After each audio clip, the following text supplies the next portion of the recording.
es El disfraz de Polifemo. Que haré si yo aparezco con diamantes en los dedos, un disfraz de Polifemo y un tambor.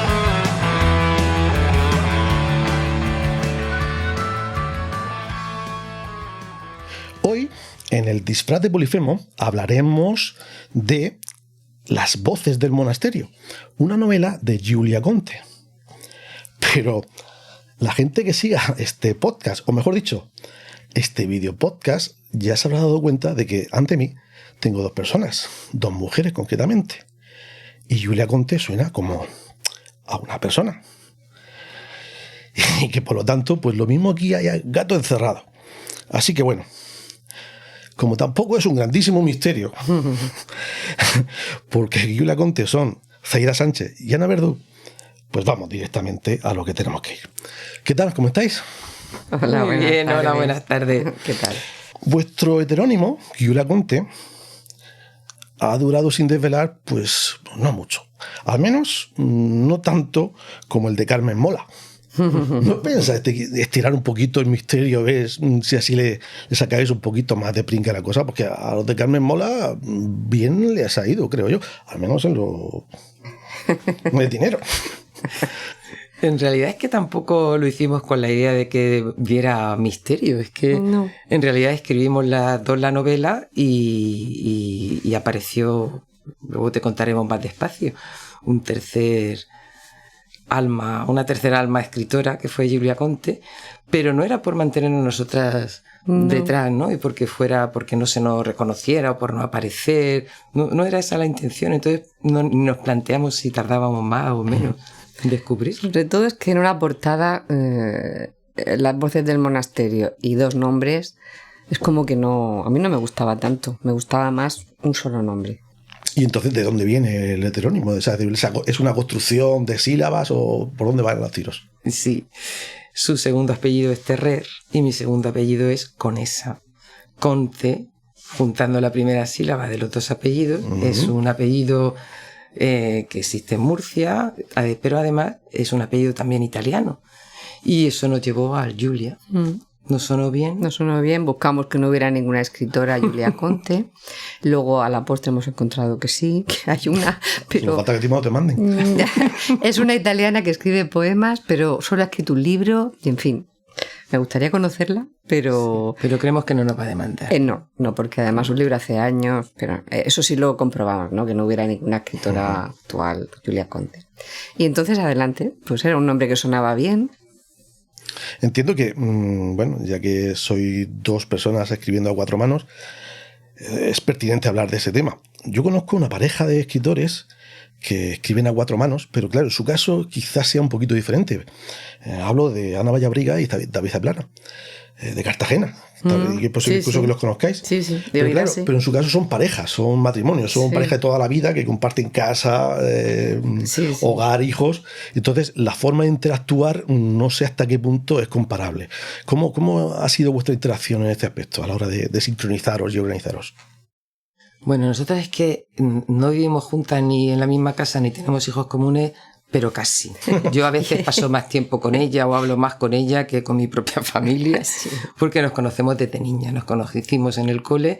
Es una amistad muy larga. Muy larga y hemos vivido muchas cosas. Más de 50 años. Sí. O sea que con ninguna pareja... ¿Hemos durado tanto? Con la mía llevo bastante, pero no 50 años. Y hemos pasado además etapas muy importantes de niñas, de adolescentes, ya luego de mayores, de madura, vamos a decir. Y nos compenetramos estupendamente, nos conocemos muy bien. Y eso ha sido fundamental, yo creo que para escribir la novela, porque hemos tenido muchas conexiones, porque ella me conoce a mí perfectamente y yo a ella. Entonces, incluso nos corregimos cosas y no nos molestamos, no nos enfadamos. Claro, que ese es uno de los puntos clave. ¿Hasta dónde puede alguien llegar a trabajar con otra persona sin meter mucho la patita a la hora de corregir, ¿no? Porque claro, todos tenemos nuestro ego, nuestra forma de trabajar y ¿no habéis tenido ningún roce ahí? Bueno, hemos tenido disensiones, pero por las cursivas y cosas así. Yo iba a decir, bueno, Fey es mucho más flexible, ¿eh? Yo tengo un ego creativo más Ana, no le toques que... mucho la letra. No le toques la letra. No le quites ese adjetivo. O si tiene 5, yo soy más sincrética. Yo vengo de la poesía. Entonces yo soy más sincrética. Bueno, he escrito también novelas, pero que mi primera incursión en la literatura fue poética. Entonces... tiendo a sintetizar más. Y Ana es muy narrativa. Entonces, yo, nena, 5 adjetivos seguidos. A veces sí, y a veces 10. Dicen los cánones que hasta 3. Y a veces 10. A partir de ahí pero hay ya veces que sí, porque viene bien a la narración, la densidad o tal, pero no como ella se explaya bastante. Entonces, bueno, esas cosas. Bueno, pues yo lo dejaría en 3 o... Pero bueno, lo he hecho también, ¿no? Y yo también te lo decía con cariño. Sí, exacto. Como sé que siempre era por el bien común, pues no me molestaba y hay veces que le he dicho, no, esto sí que no lo quito. Y ella ha dicho, bueno, pues ya está. O sea que en esa parte nos hemos llevado muy bien. No le gustan las cursivas y con los latines que hay en el texto, pues claro, tenía que escribir, Ana, es que esto es así, es que esto es RAE, es que tiene que ir en cursiva. Por eso te decía también mi ego creativo, porque yo es la primera novela que publico y yo he escrito siempre como divertimento mío propio. Entonces, claro, yo soy totalmente libre, como si tú en tu casa coges un pincel y te dedicas a llenar un lienzo. ¿Para qué? Pues porque esa tarde te apetece. Entonces yo escribo lo que me sale en ese momento. Claro, entiendo que cuando vas a publicar y sobre todo cuando estás haciendo una parte con otra persona, pues hay una serie de formas o de normas que tienes que cumplir. Entonces, pues, bueno, he tenido que hacerlo. La cursiva y podar, porque yo soy diarreica cuando escribo. O sea, yo la novela podría tener 300 páginas. Sí. Porque ella quería que fuera más extensa, pero... O sea, Zaida ha sido la que ha llegado con la tijera, sí, ¿no? porque, hombre, yo he publicado ya y sé que tú vas con un libro de 800 páginas actualmente a un editor y no somos Ken Follett. De momento. Me ha gustado la pausa dramática, ¿no? De momento. De momento. Eso es. Yo creo que no seremos Estamos nunca, a pero tiempo bueno. de andar. Entonces, claro, eso es mucho más difícil de publicar. Y desde un punto de vista más metodológico, ese trabajo, ¿cómo era? Era más... Terminamos capítulos completos y los revisamos. Era hasta que no tenemos el armazón, no empezamos a escribir. Te llamo todos los días. Es que no termino de hacerme la idea de cuánta era esa interacción. Si era diaria, si era por horas, si era por semanas. Aquí habría que quizás hablar de cómo empezó. Del principio, sí. Claro. El principio es que allá por el 2019, ese verano, yo inicié una novela que se iba a llamar Mujeres Infelices. Y de la que escribí el primer capítulo, no todo, pero parte. Que era tal cual empieza la novela Las voces del monasterio. Uh-huh. Era ese capítulo, no completo, pero... Y me gustó lo que iba saliendo, pero era una novela totalmente distinta. Era una novela en la que sucede esto, que una escritora muere en París y deja escrita una novela inédita, y la idea era que el inspector iba a ir entrevistando a las mujeres de su familia y entorno. La novela se llama Mujeres Infelices porque a raíz de esta entrevistas a mujeres yo quería sacar pues las preocupaciones y las turbiedades que sienten las mujeres en sus relaciones y por eso esto es la figura de la madre, de la amiga, de la hermana. En realidad es toda una exposición de tipología de la mujer en sus diferentes relaciones, ¿no? Y sus infelicidades. Esa era mi novela. Hasta ahí. Pero luego conocimos nuestra amiga Carmen Riquelme, que también es amiga desde siempre. Es historiadora del arte y empezó a investigar sobre el monasterio de San Genés de la Jara. Ella nos acompaña en todas las presentaciones, porque ella hace esta parte patrimonial, o sea, explica lo que pasa en el monasterio, qué tipo de bien es, cómo era y cómo es. Su origen. Y este aquí que nosotras empezamos a escuchar aquello, nos empezó a resonar mucho. Y ya dijimos, yo digo, Ana, me gustaría que escribiéramos juntas esto. Y entonces tuve una idea, una noche, estas cosas que se gestan casi durmiendo, porque yo por la noche yo elaboro mucho. bueno, todo el mundo, pero que yo soy muy consciente de que me pasa.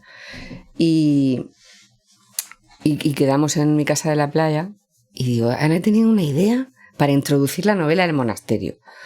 Porque a mí me gusta esto que yo estoy escribiendo, pero ¿por qué no escribes tú la novela de Natalie? O sea, la novela inédita que deja mi autora, escríbela tú y que esa sea la explicación de la causa de su muerte. Y ahí metemos al monasterio. La idea nos pareció buena como para... Entonces también nos ayudaba, cada una teníamos una parte independiente. Ahora ya puedes contarte un poco cómo escribíamos. Sí, yo lo que ella ha contado fue su propuesta, yo te la cuento ahora desde mi punto de vista. Una tarde en su casa de la playa, está ahí bien, me dijo, he escrito esto, y la escritora que muere nada más empezar la novela, no depelamos nada, no. Tienes que escribir una novela que es la que ella escribe, donde salga el monasterio y además explique la causa de la muerte. Dije, terror, pavor, dije, bueno, podría ser muy divertido precisamente claro, porque haríamos juntas. Y dije, pues vamos. Eso nos dio mucha libertad porque su estilo de escritura y el mío son muy diferentes. Pero claro, son dos partes independientes que lógicamente tienen sus puntos de contacto y tienen que ir a la par. Sus zonas comunes, a veces claro. Hay algún ajuste. Pero podíamos escribir, y de hecho lo hemos hecho por libre. Ella avanzaba 3 capítulos, o yo de repente tenía tiempo y avanzaba 2 o 3 o 4. Pero luego... nos íbamos leyendo, ¿eh? O sea, una vez escrito, sí, nos íbamos leyendo. Sí. Esa era la pista. Para no adelantar una cosa, para no llevar un ritmo más o menos... Fue durante ese verano, más o menos, en que empezamos ese verano, y ella hizo casi todo el verano, la escribiste prácticamente de tirón. Grueso, pero como escribíamos un capítulo, se lo pasaba, o ella lo escribía, me lo pasaba.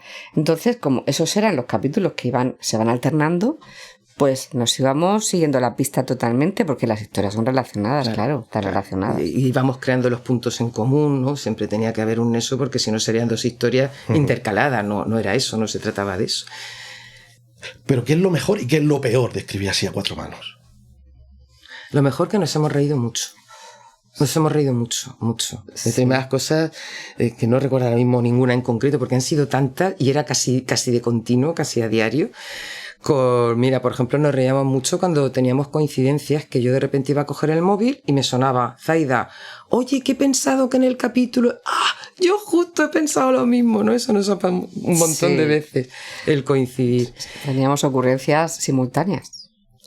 Y ahí, pues, lo mejor para mí es que nos lo hemos pasado muy bien. Divertido mucho. A la hora de escribir. Sí.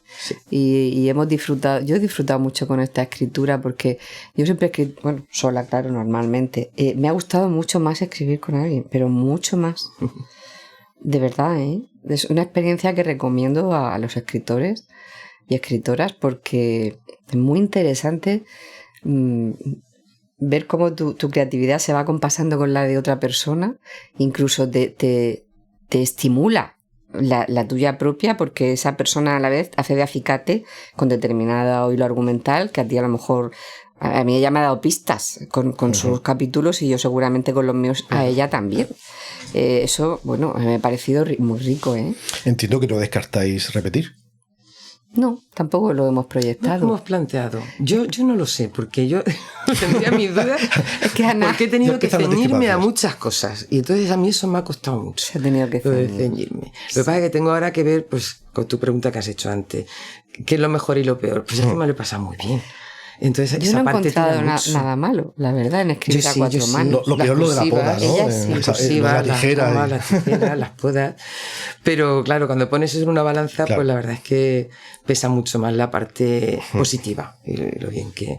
Y sobre todo eso, pasarlo bien, y luego que esperamos que la novela tenga la utilidad que en principio queríamos. Claro, es que aquí había una intención no solamente creativa, No solamente es esa intención, sino también pues queremos divulgar esta historia que a nosotras nos tocó, de verdad, el monasterio. Vamos a entrar en la historia, porque estamos bordeando el asunto, la historia un poquito, la sinopsis, pero no hemos profundizado en lo que es hablar en sí de la novela, porque hay una muerte. Hay una investigación, una localización en París, otra en Cartagena, un monasterio, un monte, ¿quién de las dos nos hace una breve sinopsis somera, pero sin destripar demasiado? Porque claro, este es el riesgo de hablar de libros, porque si te pasas, la has liado, y si no avanzas un poquito, pues tampoco dejas claro por dónde van los tiros. ¿Cuál de las dos se anima? Pues bueno, sería un poco, tú casi has contado el arranque de la novela. Porque supongo que lo habréis hecho muchas veces, hablar de la sinopsis, pero bueno, tenemos que contarlo. Claro. A eso hemos venido. Sí, pues, empiezo yo una parte y tú sigues la otra. Sí. Como hacemos siempre. Pues eso, la novela arranca con una estructura de novela policial, de novela negra al uso. Aunque luego no es una novela negra al uso. Pero arranca tal cual, con una muerte y un policía. Y hay que... El lecteur, ¿le he pronunciado bien? Bueno, yo no sé francés, pero... El francés es un poco regulero. Pero bueno, esa es mi parte, la francesa. Luego explicaré lo del lecteur. Y entonces esta investigación, pues este hombre piensa que una pista, cuando se entera por su primera entrevistada, la abuela, que ha dejado una novela inédita, pues piensa lo más íntimo, cercano a esta mujer antes de morir es su novela inédita. Me la deja, le pregunto y se la presta. Entonces ahí ya se inicia el recorrido de lector, que conforme va haciendo entrevistas, o sea, los capítulos míos son las entrevistas de él a las determinadas presencias femeninas cercanas a Nathalie. Y se van alternando con los capítulos que él va leyendo cada noche de la novela de Nathalie, donde sucede... Bueno, Nathalie se puede decir que su relación con Cabo de Palos es que ella, esta escritora, en realidad, su abuelo era cartagenero, acudía a las romerías de San Ginés de la Jara y luego fue un exiliado después de la Guerra Civil, que terminó formando parte de la 9, entrando a liberar París. Este hombre nunca volvió a España, pero su nieta sí que indagó después y quiso regresar a Cabo de Palos. Y esta escritora ha estado toda su vida volviendo a Cabo de Palos y ya eso se van contando en la novela. ¿La novela que escribe Nathalie? Esa es mi parte. Y entonces yo podía partir de cero, pero sí que sabía más o menos a dónde quería llegar, pero más o menos, porque el final se fue haciendo él solo, o sea, se fue haciendo camino y la confluencia final de las dos partes se hizo sola y a mitad, no lo teníamos proyectado desde el principio. No sabíamos ¿qué iba a pasar? No sabíamos quién había matado. No sabíamos quién había matado a Nathalie. Lo supimos después. Sí. Pues eso que me estáis contando es muy atípico, porque lo que sí que tenía, y lo digo en pasado porque creo que me está cambiando el esquema, de cómo es escribir a cuatro manos, es que de eso que se dice de si somos de brújula o de mapa, en el caso de las cuatro manos no hay discusión posible, porque sí o sí tiene que ser un mapa, y además un mapa hiperdefinido. Pero me estáis tirando el tambarache de abajo. No, nosotros hemos sido muy de brújula aquí. Sí. Muy de brújula. Bueno, explicar por si alguien no tiene claro todavía de qué va eso. Se dice que brújula sería una forma de escribir en la que sabes por dónde empiezas y tienes una vaga noción de dónde está el final, y la brújula te va llevando más o menos. La brújula no, los personajes que vas creando. Y el mapa, cuando tienes todo hiperdefinido, una estructura muy clara, y se sabe cada una de las etapas intermedias. Sería un poco para que entienda la gente que no bueno, mapa es yo tampoco soy experto, pero bueno, sí, pero esa parte de la dice siempre, sí. Nosotros brújula total. No, más que brújula, no sé, ni siquiera sextante ni brújula, observación del cielo directamente, ¿no? Cuando estaba nublado, ni brújula, ¿no? Ni la estrella polar. Ni brújula. Sí, porque además, fíjate, te hago aquí un inciso, yo en mi forma de escribir yo soy totalmente anárquica, porque mira que lo he intentado a veces, tengo un pequeño guión, sé dónde quiero llegar, pero para mí una de las cosas bonitas de escribir es que yo creo un personaje y el personaje toma vida.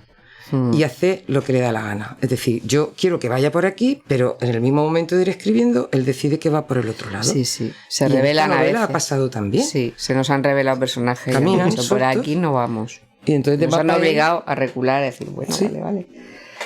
Y en ese sentido, pues yo dije, bueno, pues vamos a crear un personaje que vaya a Cabo Palos, que tenga una historia detrás. No tenía muy claro qué le pasaba, pero sí que iba a ir ella sola a descubrir el entorno. Tenía que ser una persona para introducir el tema del monasterio, que descubriera todo el entorno, que paseara, que caminara. Entonces apareció pues una chica que acaba de tener un accidente y que, había tenido un accidente y que necesitaba un tiempo para su recuperación, tanto física como mental. Era ella muy deportista y tal. Y bueno, pues fue a Cabo Palos porque tenía una amiga que le dejó allí una casa. Y entonces empieza a recorrer el entorno hasta que descubre el Monte Miral, lo descubre antes que el monasterio, y tiene esa misma atracción que hemos tenido nosotras desde niñas, desde pequeñas, Hacia ese y que lugar. luego, hablando de la novela, mucha gente nos ha dicho que le ha pasado igual, que al pasar por la carretera antes, ahora por la autovía, el monasterio llama la atención. Hay algo Llama. mágico, algo ahí De ahí que el título, las voces. sí, Llama. te llama.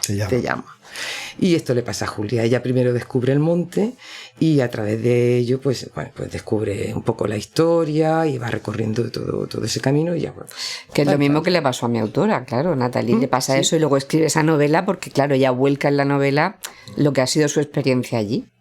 Vamos con el monasterio y con el monte, aunque ya habéis apuntado un poco que a vosotras, como personas, como independientemente de la historia, ya os llamaba el monasterio. ¿Por qué precisamente ese monasterio y ese monte? El monasterio de San Ginés y el... Porque era el que veíamos desde pequeñas para ir hacia la playa. y por la parte del monte por lo de Mari Carmen Riquelme, Sí, claro, nuestra por amiga, supuesto, nuestra amiga, digamos, nos trajo de nuevo. revivió la tercera ahí. persona esa que me habéis Sí, adelantado antes, ¿no? claro. Sin ella posiblemente no hubiéramos escrito esta novela. Sí. Fíjate, porque aunque luego nos dimos cuenta que a las dos nos atraía el tema, pero era algo de lo que nunca nosotras habíamos hablado. No, y hay tantos temas que nos atraen que Nunca podemos haber escrito sobre habíamos cualquier hablado cosa. de concretamente del monasterio. Hombre, sabíamos la situación que estaba y desde luego era algo que nos interesaba, está claro, porque en cuanto nuestra amiga empezó a contarnos, empezamos rápidamente a hacer Claro, preguntas. esto se da para a una novela, investigar. para todo. Nos pareció, además, muy injusto que un bien un BIC, que es un BIC, y un patrimonio tan antiguo de nuestra región no tuviera una novela. No tiene muchas cosas, el pobre está abandonado, pero es que tampoco tiene una novela. Que siempre estos lugares se prestan a ello, ¿no? Hay bastantes novelas sobre monasterios. Luego en postproducción pondremos algunas imágenes, incluso cuando metamos planos de la cámara esa central, veréis que aquí en uno de los monitores he puesto varias imágenes. He visto. Y las imágenes dejan claro que, bueno, sabes que es un monasterio, si conoces un poquito de historia y te acercas, bueno, y tienes perspectiva, porque a veces lo que ves es unas piedras y unas ruinas. O sea, Ahora sí. es un poquito más que estropeado. Sí. Y eso que lo están rehabilitando y todo, pero... Pero el estado de las ermitas todavía es peor. Sí. ¿Y cómo se establece la conexión París y San Ginés? Que ya lo habéis anticipado un poquito, pero Sí. vamos a desarrollar eso. Sí, eso, fíjate, fue también... es que cuando la idea de la... Cuando tuve yo aquella idea de meter la novela, Diana escribir esa novela, todo encajaba, porque el origen del monasterio es francés. Entonces es que me encajaba todo. O sea, que esa primera novela que yo empecé, Mujeres Infelices, al final era esta, está claro. Lo que pasa que tuvo que encontrar su camino, pero era esta, porque es que todo cuadraba. Ah, pues claro, si es que el origen del monasterio en francés, hay muchas ¿Y de leyendas San Ginés? de San Ginés, De San Ginés. claro, hay muchas leyendas sobre que si San Ginés de Arles, que si otro San Ginés anterior, pero el caso es que aquí hubo algún peregrino y varios peregrinos que llegaron allí, hicieron vida en los eremitorios y así empezó todo, ¿no? La vida, al final luego los monjes, franciscanos, agustinos, tal, pero empezó con un peregrino francés. Ese origen es incierto, no se sabe quién es exactamente, pero por eso San Ginés de la Jara. Hay otro aspecto que os quería comentar, que es el tema de la documentación. Porque, Zaida, en tu caso, eres compañera de profesión, entonces para ti no es nada ajeno el tema de documentar, pero hay mucho trabajo de documentación y tengo la duda de si es una cosa que os venía de serie en algún caso o en ambos, o si ha habido pico y pala ahí a la hora de empaparse, porque hay muchísima botánica, hay muchísimo detalle en las ubicaciones, tanto en París como en Cartagena. ¿Cómo ha sido ese proceso? Ha habido pico y pala. Mucho trabajo. Aquí realmente, otra vez, nuestra amiga nos ha ayudado mucho porque ella es historiadora del arte, además pertenece a la Asociación de Amigos de San Ginés, es decir, que conoce mucho el tema y la parte de búsqueda documental, pues ha corrido por su parte y también por parte de CEIC. Sí, yo Tiene de mucha la capacidad. Biblioteca Nebrija extrajimos Claro. muchísimos documentos. Extrajimos suena horrible. Tomamos prestado, parece que lo probamos. Bueno, Quiero decir que traje la información Trajimos la para... tú estás desde dentro, a lo mejor. Sí, no, pero no fue No, robado, trajo, fue prestado. Todo lo que Maika nos dijo que había que, y cosas que Ana también buscó, pues encontramos bastantes. Y entonces todo eso, pues, nos empapamos. Esa parte a mí me costó porque, claro, yo sí que tenía que describir. Fue un problema. Ahora te cuento lo de la botánica y demás, pero la parte de arte yo soy un poquito inculta en arte, me gusta verlo y tal, pero entiendo muy poco. Me costó, tuve que leer mucho y me encontré con un problema que es que el monasterio no se puede visitar, no se puede entrar dentro. Claro. Y yo tenía que describirlo. Sin ir. Sin ir. Entonces, claro, además dentro del monasterio ni el Google Maps te puede ayudar. O sea, Bueno, la protagonista de la novela también tenía claro eso y no fue óbice para que... pero ella llega a entrar y Ella yo, llega a entrar. claro, tenía que contar. Ella un hizo cosas poco- que nosotras no pudimos. Sí, efectivamente. Me refiero que prácticamente la propia historia os daba la clave de echarle morro y... Sí, y a ver qué pasa. sí, pero no atrevimos. No, Tenemos en la además novela se queríamos vive mejor. hacerlo bien. Queríamos... Tú imagínate qué mala prensa hubiéramos tenido con la novela, no. 2 escritoras detenidas por invadir patrimonio. No, nos Mala hubiera cosa. gustado, pero no lo hicimos. No lo hicimos. No. Y esa parte fue un poquito más difícil, pero bueno, Internet también es una maravilla hoy en día. Y he encontrado descripciones de una tesis de Valencia, Sí, la donde tesis, describía muy bien la era muy- arquitectura y la historia del edificio. Estaba descrito al detalle. Y hay planos. Hicimos una también al recopilación detalle. además muy buena de Sí. documentación, que por Sí. cierto está en una página web que tenemos a la que se accede con un código QR que está al final del libro, está recogida esa documentación. Nosotras mantenemos esa web activa, con mucha información sobre la novela, porque con todo esto que hay detrás, porque esta es una novela con mucha arquitectura. O sea, no fue una idea, pero luego la idea se construyó muy pico y pala y horas, de muchísimo trabajo. Os comentaba esto de la documentación por si había detrás una metodología más allá de las habilidades que pueda tener Zaida como documentalista, como bibliotecaria, como compañera de profesión, que sí conocemos cierta metodología, porque me ha venido a la memoria una anécdota de cuando yo todavía estudiaba la carrera, es decir, eso hablamos del siglo pasado, Sí, que llegué, Realmente. Sí. literalmente, sí. sí, sí. Llegué a pensar en la posibilidad de montar un curso sobre documentación para la literatura, para la creación qué literaria. chulo. Y dije, qué chulo. Dije, bueno, pues y traemos gente, escritores así famosos y tal. Preciosísimo. Pensé en Pérez Reverte, que por entonces era Pérez Reverte, pero no era tan Pérez Reverte como ahora. Y en una charla, pues no recuerdo si le hicimos la pregunta o directamente lo desveló él, que era cómo se documentaba él a la hora de preparar una novela sobre un tema, y decía que bueno, que iba recogiendo libros, comprando, sacando de biblioteca, como fuera, los amontonaba, empezaba a leerlo y cuando terminaba y en la cabeza tal se ponía a escribir. Digo, bueno, como método para difundir lo No me lo creo. mismo, Es que no me lo creo. no sirve. Pero él lo dijo así, como que Sí. que simplemente leía y bueno, y ya está, que no utilizaba metodología documental propiamente dicha. Y ahí se me cayó el curso. Dije, bueno, pues traerlo como profesor para contar eso, digo, lo mismo no aporta nada, al menos respecto al hacer de valer nuestra profesión, ¿no? Pero bueno, Hay escritores buenísimos como Alejandro Dumas, que bueno, a mí es que me gusta mucho, que tenía sus negros y vamos, le documentaban absolutamente todo y luego él llegaba con la genialidad. Eso lo han hecho, lo hacen muchísimos escritores. Y actualmente nosotras como no somos No. todavía, no somos nadie. Ni Ken Follett, ni- no somos. ni Pérez pues Reverte. hemos tenido que trabajarnos esa documentación. Con metodología, sí, claro que sí. Me consta que tú, sobre todo, has trabajado mucho la documentación. leer mucho, Yo he leído leer mucho, mucho. pero tú también has escrito Sí, mucho. y estudiar, sí. Porque además lo que pasa con esto es que como casi todo lo que La referencia al origen del monasterio es tan incierto, hay tantas leyendas, son contradictorias a veces. Era muy difícil, o sea, no es que encuentres un libro donde una reseña o algo donde te cuente pasó esto, no es que uno te decía, el otro te contaba una es cosa todo leyenda. que era como un milagro que había pasado y tú decías, ay, pues esto a lo mejor puede. Entonces, bueno, había que, yo subrayando y con regla, o sea que. Pero eso para este caso es incluso bueno, es decir, lo que Sí, para otras cuestiones, un poco sí. el que no sea una cosa súper cierta, súper verificada, era un problema, aquí, bueno, pues te abre puertas, ¿no? Sí, Nos dio sí. mucha libertad. Sí. Eso es verdad. Sí, sí. Mucha libertad. Sí, porque se han ido contando todas estas leyendas, pero eso como parte de lo que pudo ser.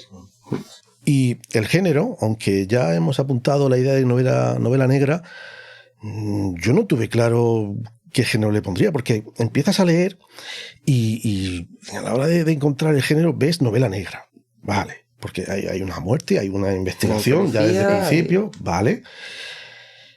En cuanto evoluciona un poquito, ya tenemos viajes, novela de viajes, también hay misterio, también hay psicología, Novela psicológica. también hay denuncia, porque Novela de denuncia patrimonial y social. Sí. Sí. ¿Cómo catalogarías esto si tuvieras, o cuando tengas? Porque lo mismo es posible que te toque incluso a ti. Ya está. De hecho, catalogada como novela negra. Sí. Novela negra. Sí, porque en realidad es una novela negra. ¿Por qué tenemos que ceñir?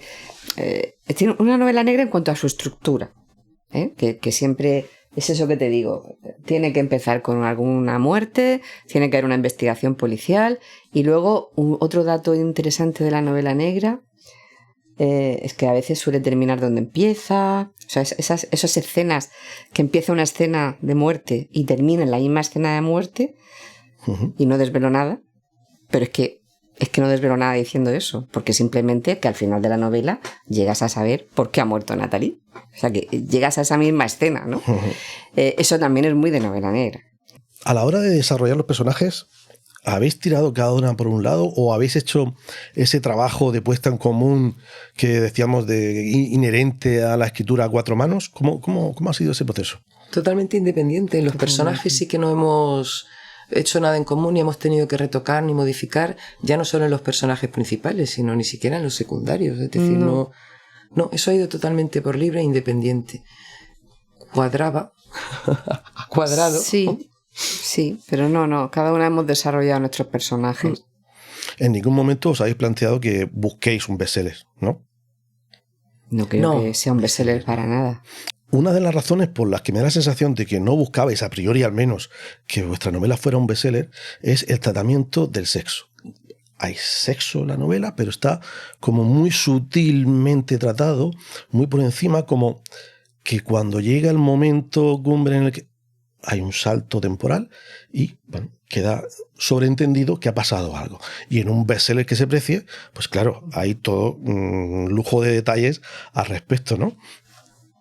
Qué curioso, porque nunca no había caído en ese detalle, ¿no? Y de hecho, fíjate que antes hemos calificado, pues novela puede ser negra, puede ser psicológica, puede ser de viajes, pero desde luego un componente que está, pero subyace como, no sé, de forma como en la vida, ¿no? Que está ahí, pero que no lo hemos destacado en ningún momento, ¿no? No había caído yo en ese punto, fíjate. No, yo tampoco. Qué curioso. Yo creo que esas escenas que yo tengo una y tú tienes un par, es que no tenemos más.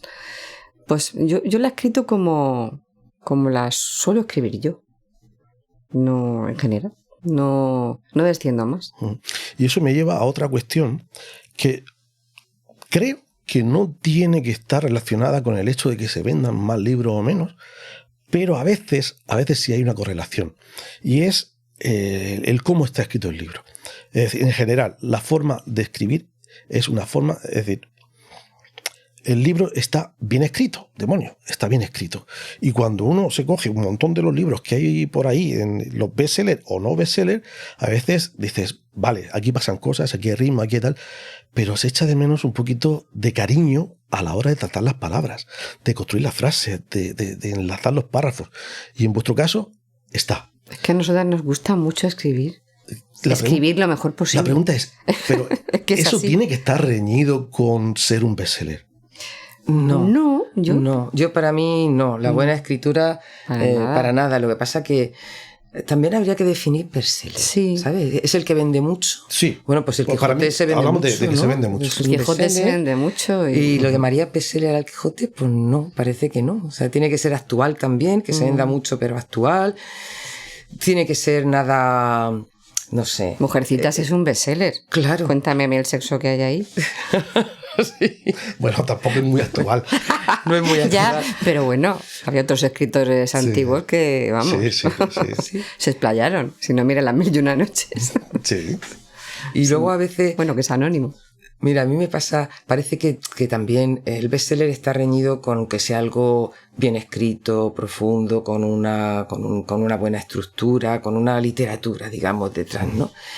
Y yo a veces esa idea a mí no me gusta nada, y de hecho yo para mí tengo un escritor que para mí es un maestro de la escritura, que todo el mundo lo califica como autor de bestsellers, que es Stephen King. Me gusta Y las Stephen dos King mucho. para mí es un escritor fantástico que toca un tema concreto, tiene un estilo, trata unos temas de misterio, y parece que esos temas de misterio y otros que también a mí me gusta mucho, que es la ciencia ficción, está reñido con ser buena literatura. También habría que definir buena literatura, ¿no? Porque, por ejemplo, Stephen King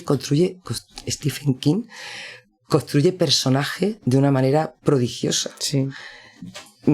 Te mete entiendes al personaje, y eso hay otros autores que a lo mejor está muy bien escrito, muy bien redactado, muy bien ideado, pero no entras en el alma del personaje, no lo reconoces, no sé.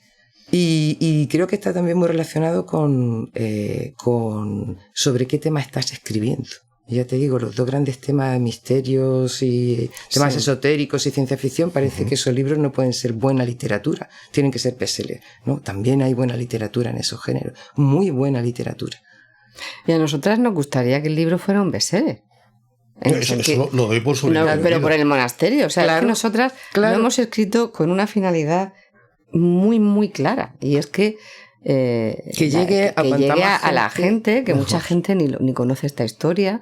O sea, hemos querido dar ese protagonismo y claro, cuanto más se vende, se difunda. Nosotras no escribimos por dinero, escribimos por amor. Ni por fama, No escribimos nada por de eso. ¿Por qué el ser humano, en este caso de la mano de sus políticos, puede llegar a abandonar de esa manera sus bienes más preciados, como es su pasado o su testimonio del pasado, como en este caso el monasterio? Aquí por una urbanización. Sí, intereses Económicos Acabáramos. que rodean al monasterio. Ahí había un proyecto de edificación. En fin, eso es otra historia. En nuestra novela no hemos querido descender a esa... Que al final suele ser la historia de siempre.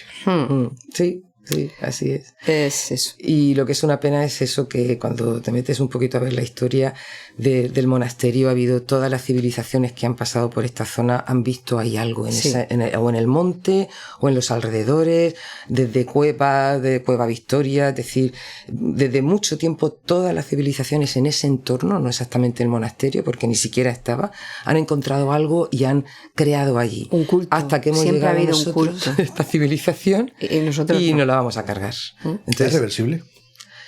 yo creo que no. Pues mira, las Por ermitas desgracia. están cayendo ya, que quedan en pie. El otro día cuando subimos la última subida que hicimos a raíz de la presentación de la novela en San Pedro del Pinatar, fuimos con los amigos del monasterio, con Javier Lorente, que él nos está acompañando mucho en el peregrinaje también de la difusión. Pues la última ermita de lo alto del monte ya se había caído el techo, dice, el año pasado estaba en pie y todo ya está resquebrajándose.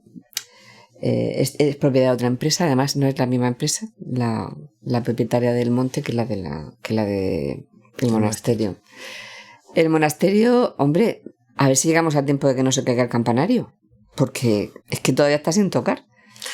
Pero el interior del monasterio, todas las cosas que había, el órgano, las imágenes, las pinturas, eso ya no existe. todo eso ha desaparecido. Desvalijado. Se puede conservar el edificio, pero el interior... Lo han desvalijado todo. O sea, que es posible incluso que las cabezas pensantes de turno utilicen eso como argumento en detrimento de intentar hacer algo. Es decir, total, ¿ya para qué?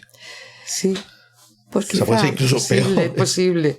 Quizá. Es posible. Pero vamos, la Iglesia Todavía, la por lo iglesia, menos por el edificio claro, todavía se puede hacer. Y claro. por las ermitas se podría hacer. Todavía, sí, si entraran ya a arreglarlas, pero eso podría ser Cuando subíamos el otro día hablaba Javier Lorente que si fuéramos otro tipo de región o otro tipo de personas, eso sería un bien muy, muy cuidado.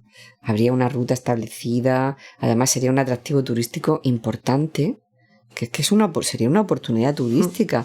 Ahí a los pies del Mar Menor, ese monasterio, ese monte con esas leyendas, esa historia.